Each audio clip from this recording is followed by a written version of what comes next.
अभी कुछ दिन पहले एक पेशेंट ने मुझसे पूछा कि डॉक्टर साहब कोरोना के बाद वैक्सीन बहुत होने लगा है, कभी रेबीज की वैक्सीन, और डॉक्टर्स के पास जाओ, खासकर पीडियाट्रिशियंस के पास, तो वो तो बार बार वैक्सीन के बारे में ही पूछते रहते हैं कि बच्चे को ये वैक्सीन लग गई क्या, वो वैक्सीन लग गई क्या।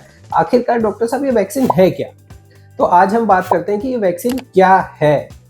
तो उससे पहले समझते हैं कि बॉडी में इम्यूनिटी कैसे डेवलप होती है।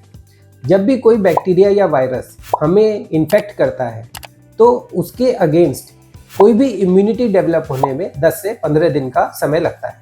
लेकिन कई बार तो ये बैक्टीरिया और वायरस इतने खतरनाक होते हैं कि इतने हमारी बॉडी में इम्यूनिटी डेवलप होती है, ये उससे पहले ही हमें कोई ना कोई सीरियस बीमारी पैदा कर देते हैं हमारी बॉडी में, और कई बार तो पेशेंट की डेथ भी हो जाती है। तो इससे बचने का जो तरीका साइंटिस्ट ने निकाला वो है वैक्सीन।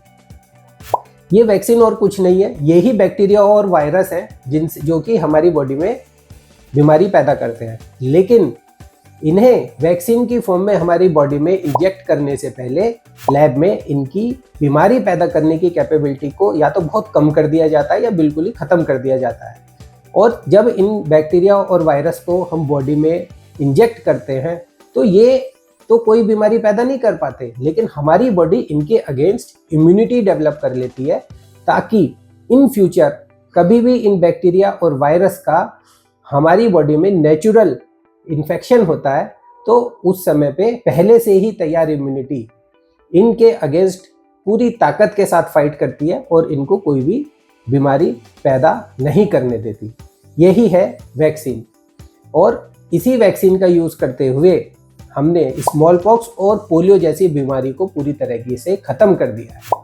तो आप भी वैक्सीन की वैल्यू समझें और अपने बच्चों को सही समय पे वैक्सीन लगाएं और इन खतरनाक बीमारियों से अपने बच्चों को बचाएं।